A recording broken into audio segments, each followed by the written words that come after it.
লোকে বদনাম করবে, একটা সাধুর বদনাম সবাই বদনাম কেন হবে? ওরা তাড়িয়ে দিয়েছে।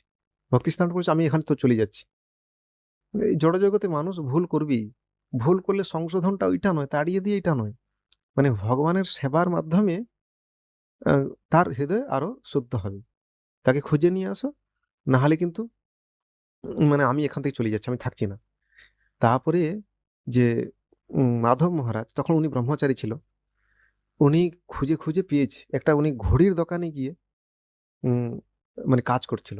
যেই বলেছে যে গুরুদেব তোমাকে ডাকছে, উনি দৌড়ে দৌড়ে এসেছে পুরা, এসে মানে ভক্তি সিদ্ধান্ত সরকার ঠাকুর প্রভুপাদের চরণে পুরা এরকম চরণকে আঁকড়ে ধরেছে যে গুরুদেব, যে আমি অ্যাকচুয়ালি সত্যি সত্যি পতিত ছিলাম, কিন্তু আমি ওখানে আনন্দ পাচ্ছিলাম না, কিন্তু এখানে ফিরে আসবো কি মুখ দেখিয়ে ফিরে আসবো, কিন্তু আমি একটা জিনিস উপলব্ধি করছি যে আপনি সত্যি কৃষ্ণ থেকে দয়ালু, আমার মতো পতিত ব্যক্তিকে আবার আপনি মঠে স্থান দিলেন। পরবর্তীকালে